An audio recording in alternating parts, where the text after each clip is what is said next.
Hello guys, कैसे हो आप लोग। देखो, पिछली क्लास में हम लोगों ने केंद्रक की संरचना थी उसके बारे में डिटेल से बात करी थी। आज हम लोग बात करते हैं गुणसूत्र के बारे में। तो चलिए स्टार्ट करते हैं। गुणसूत्र या क्रोमोसोम, गुणसूत्र या फिर इसे बोलते हैं क्रोमोसोम। गुणसूत्र या क्रोमोसोम की बात करते हैं तो सबसे पहले हमारे पास ये बात निकल के आती है कि जो कोशिका का जो केंद्रक वाला जो भाग होता है उस केंद्रक वाले भाग में क्रोमेटिन पदार्थ जो होते हैं वो संघनित होकर गुणसूत्र का निर्माण करते हैं। ठीक है, पहली चीज तो ये हो गई, यानी संघनित क्रोमेटिन पदार्थ का रूप ही क्रोमोसोम यानी गुणसूत्र कहलाता है। इंटरफेज जो अवस्था होती है उस इंटरफेज अवस्था में ये जो गुणसूत्र जो होते हैं वो अदृश्य हो जाते हैं। तो सबसे पहले गुणसूत्र को अध्ययन किया या गुणसूत्र को जो सबसे पहले देखा वो देखा हॉफमैस्टर व नागेली जो थे। इन्होंने एक प्लांट था ट्रेडेस्केंशिया,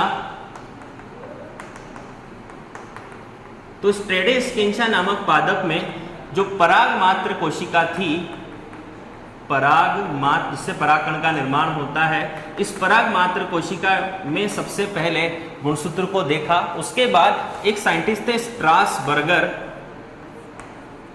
स्ट्रॉसबर्गर जो थे, उन्होंने सबसे पहले इसका विस्तृत अध्ययन किया गुणसूत्र का। इसलिए खोज का जो श्रेय दिया जाता है स्ट्रॉसबर्गर को दिया जाता है। तो उसकी खोज किसने करी? स्ट्रॉसबर्गर ने। तो गुणसूत्र की खोज करने वाले वैज्ञानिक कौन है? स्ट्रॉसबर्गर। तो इसका विस्तृत अध्ययन किसने किया? स्ट्रॉसबर्गर ने किया।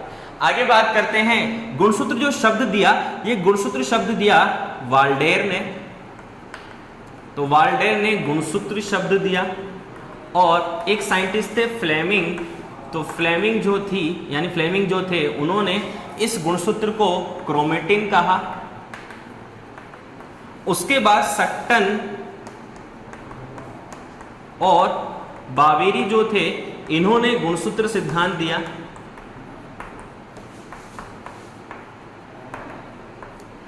इसके बाद आगे बात करते हैं यूजुअली क्या है गुणसूत्र जो होते हैं उस गुणसूत्र के आकार और आकृति की बात करें तो गुणसूत्र के आकार और आकृति की बात करते हैं तो इसका जो आकार होता है मोस्टली बेलनाकार या छड़नुमा जिसे बोलते हैं।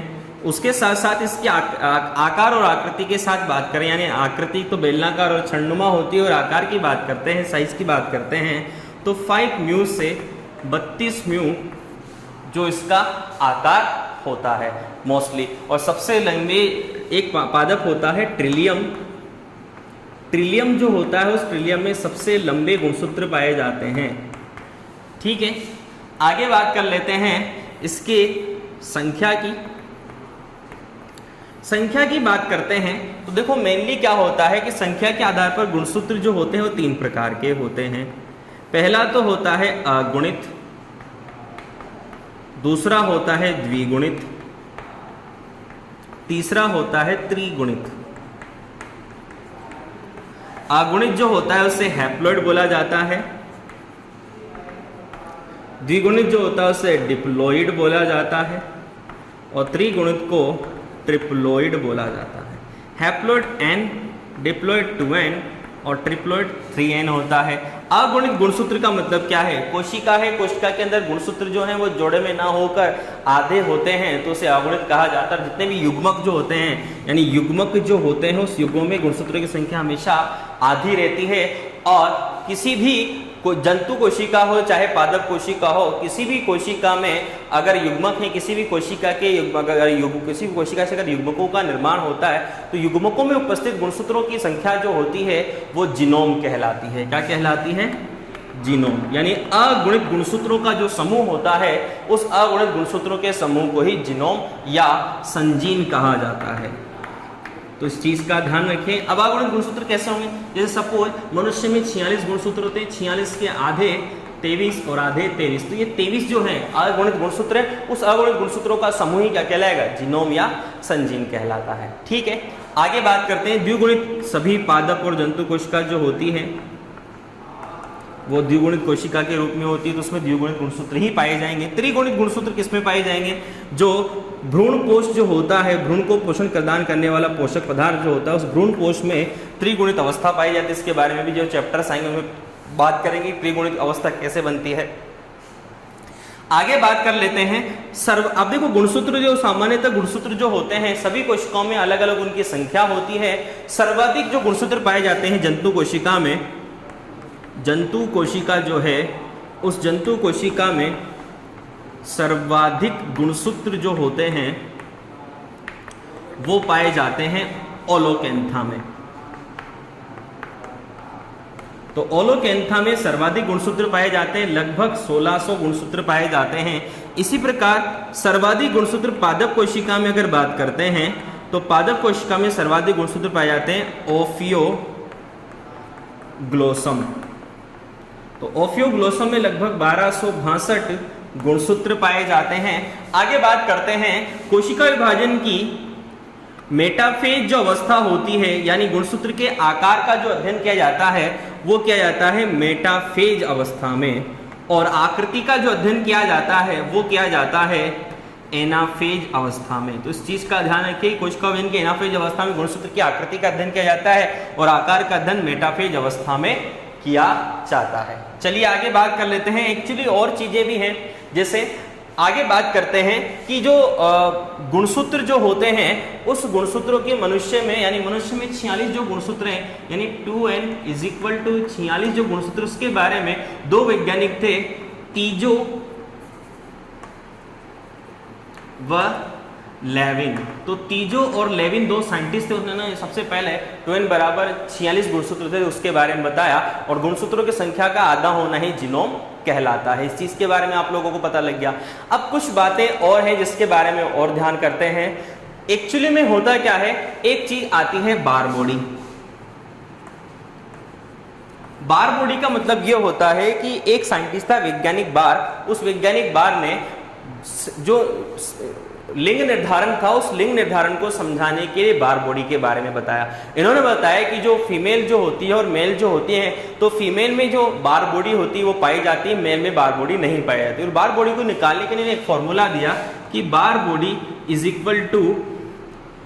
सभी, यानी कोशिका में उपस्थित सभी X गुणसूत्र जो हैं उनकी संख्या और माइनस उसमें से 1 हटा दो। यानी इसका मतलब ये हुआ कि जैसे मेल की बात करें तो मेल में लिंग गुणसूत्र जो होते हैं, देखो जंतुओं में बात करें तो नर जो होता है, जैसे गुणसूत्रों की बात करते हैं तो दो प्रकार के गुणसूत्र पाए जाते हैं। एक तो पाए जाते हैं अलिंग गुणसूत्र, एक पाए जाते हैं लिंग गुणसूत्र। अलिंग गुणसूत्र जो होते हैं वो 23 जोड़ी में से 22 जोड़ी होते हैं, और शेष एक जोड़ी जो होते हैं वो लिंग गुणसूत्र होते हैं। तो नर में लिंग गुणसूत्र X और Y होते हैं, और फीमेल जो होती है उसमें XX होते हैं। अगर सभी X गुणसूत्रों की संख्या है, जैसे मान लो नर की बात करते हैं, नर में कितने X गुणसूत्र है, X एक ही है, तो ये 1 - 1 किया तो कितना है, 0। यानी नर में जो बार बॉडी होती कितनी होती है, 0 होती है, नहीं पाई जाती। और अगर मादा में बात करो तो कितने X गुणसूत्र है, 2 में से 1 गया तो 1। यानी जो मादा होती है उस मादा में बार बॉडी की संख्या कितनी होती है, 1। इसका मतलब ये होता है कि नर और मादा में बार बॉडी के आधार पर हम सेक्स डिटर्मिनेशन कर सकते हैं, यानी लिंग का निर्धारण कर सकते हैं। तो बार बॉडी के आधार पर लिंग का निर्धारण किया जा सकता है। ये सारी बातें हो गई। आगे बात कर लेते हैं, एज यूजुअल क्या होता है कि जो गुणसूत्र जो होता है उसकी संरचना के बारे में बात कर लेते हैं। तो गुणसूत्र की संरचना जो होती है, देखो उसके बारे में बात करते हैं। गुणसूत्र की संरचना के चारों तरफ एक प्रोटीन का आवरण पाया जाता है। इस प्रोटीन के आवरण जो होता है, इस प्रोटीन के आवरण को कहा जाता है पेलिकल। यानी ये जो प्रोटीन आवरण जो होता है, इस प्रोटीन आवरण को बोला जाता है पेलिकल।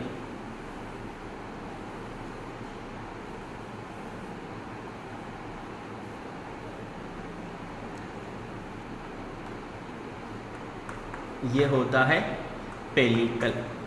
पेलिकल के बाद इसके भीतर भरा हुआ जो द्रव्य होता है, इस द्रव्य, देखो पेलिकल जो होता है प्रोटीन से बनी हुई संरचना होती है।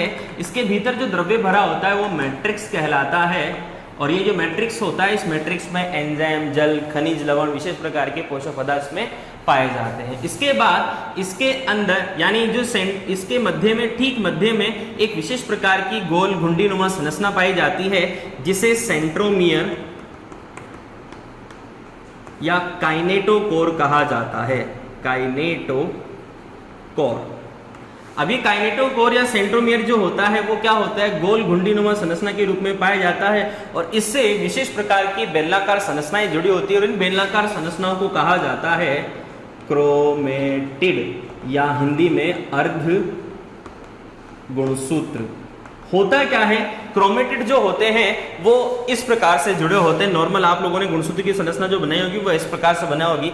तो सेंट्रोमियर मध्य में होता है और उससे दोनों तरफ दो अर्ध गुणसूत्र जुड़े होते हैं और दोनों मिलकर क्रोमेटिड कहलाते हैं, यानी गुणसूत्र कहलाते हैं। तो अर्ध गुणसूत्र जो होते हैं, अगर ये इस कंडीशन में होता है तो इस कंडीशन को बोला जाता है मोनोवैलेंट कंडीशन, और अगर ये दो अर्ध गुणसूत्र के रूप में रहते हैं तो इसे बोला जाता है बाईवैलेंट कंडीशन।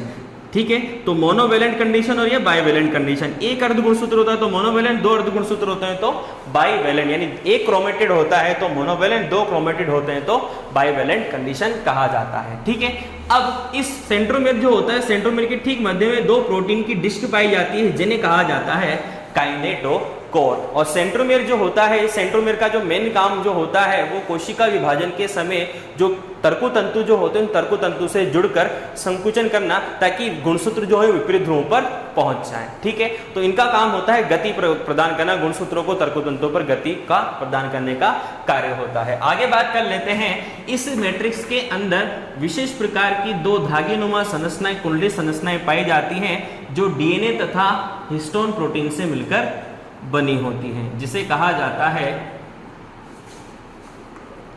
क्रोमोनीमा। क्रोमोनीमा और इसे क्रोमोनीमेटा भी कहा जाता है, क्रोमोनीमेटा। क्रोमोनीमा या क्रोमोनीमेटा जो होता है तो सिंगल धागे को कहा जाता है, दोनों संयुक्त धागे को क्रोमोनीमा कहा जाता है। इस क्रोमोनीमा या क्रोमोनीमेटा का निर्माण जो होता है वो डीएनए और जो प्रोटीन, हिस्टोन प्रोटीन जो होती है उससे मिलकर होता है। इसकी परासंरचना का जब विस्तृत अध्ययन करेंगे तो वहां आप लोगों को इस चीज के बारे में पता लग जाएगा। मैंने आप लोगों को बताया था जीन मिलकर डीएनए बनाते हैं, डीएनए से गुणसूत्र बनता है और गुणसूत्र से क्रोमेटिन जाल जो होता है उसका निर्माण होता है। तो क्रोमेटिन जाल जो होता है उसका निर्माण जो होता है वो किससे हो रहा है, गुणसूत्रों से हो रहा है। तो गुणसूत्र के बारे में बात कर रहे हैं, तो एक क्रोमोनीमा क्रोमोनीमेटा होता है। इस पर विशेष प्रकार की बिंदुनुमा संरचनाएं पाई जाती हैं जिन्हें कहा जाता है क्रोमोमियर। ठीक है, ये क्रोमोमियर होते हैं। उसके बाद जो सेंट्रोमियर वाला जो भाग होता है उस क्षेत्र पर विशेष प्रकार का संकीर्णन पाया जाता है जिसे बोला जाता है प्राथमिक संकीर्णन। और ये जो प्राथमिक संकीर्णन जो होता है ये सेंट्रोमियर वाला जो क्षेत्र होता है वहां पर पाया जाता है। इस प्राथमिक संकीर्णन के समीप भी एक और संकीर्णन पाया जाता है जिसे द्वितीयक संकीर्णन या सेकेंडरी कॉन्ट्रैक्शन कहा जाता है। ये द्वितीयक संकीर्णन जो होता है ये NOR कहलाता है। NOR का मतलब होता है न्यूक्लियोलर ऑर्गेनाइजर रीजन, यानी केंद्रिका उद्भवन क्षेत्र। यानी द्वितीयक संकीर्णन वाला जो भाग होता है, इस द्वितीयक संकीर्णन वाले भाग से केंद्रिका का उद्भव होता है, यानी केंद्रिका का निर्माण होता है। अगर मनुष्य में बात करें तो मनुष्य में 23 जोड़ी गुणसूत्र होते हैं। उन 23 जोड़ी गुणसूत्रों में से 5 जोड़ी जो गुणसूत्र होते हैं उस पर NOR प्रेजेंट होता है, यानी मनुष्य में 5 NOR प्रेजेंट होते हैं। गुणसूत्र नंबर 13, गुणसूत्र 14, गुणसूत्र 15, गुणसूत्र 21 और गुणसूत्र जो 22 होते हैं, इन सभी गुणसूत्रों यानी पांचों के पांचों जो गुणसूत्र होते हैं उसी पर ही केवल NOR प्रेजेंट होता है, यानी न्यूक्लियोलर ऑर्गेनाइजर रीजन प्रेजेंट होता है, यानी केंद्रिका उद्भवन क्षेत्र इसमें उपस्थित होता है जो केंद्रिका का निर्माण करता है। तो उस प्रकार से ये सारी संरचनाएं। अब द्वितीयक संकीर्णन के ऊपर जो घुंडीनुमा संरचना के रूप में पाई जाने वाली जो संरचना होती है, इस घुंडीनुमा संरचना को बोला जाता है सैटेलाइट। सैटेलाइट के बाद इसके जो गुणसूत्र के जो सिरे होते हैं, इन गुणसूत्रों के सिरे वाले भाग को टीलोमर या फिर ट्रेबेंट बोला जाता है। ये टीलोमर या ट्रेबेंट जो होता है उनसे टीलोमरेज एंजाइम उपस्थित होता है और टीलोमरेज एंजाइम जो होता है उससे कोशिका की आयु का पता लगाया जाता है कि कोशिका जितनी ज्यादा पुरानी होती है उसमें टीलोमरेज एंजाइम उतना ही कम हो जाता है। और ये टीलोमर जो होता है ये गुणसूत्रों को गुणसूत्रों चिपकने से रोकता है, जबकि केंद्रक झिल्ली जो होती है उसे चिपकने का कार्य पूरा करता है। तो इस प्रकार हम लोगों ने जो गुणसूत्र थे उस गुणसूत्र की संरचना के बारे में बात करी, उसके नॉर्मल जो टॉपिक थे उसके अंदर जो बातें थी उसके बारे में बात करी। तो आज के लिए हम लोग यहीं पर इस टॉपिक को छोड़ते हैं और इस टॉपिक को कंटिन्यू अगली क्लास में करेंगे, क्योंकि ये काफी बड़ा टॉपिक है तो डिटेल्स इसके बारे में बात करेंगे। तो आज के लिए इतना ही। Thank you so much.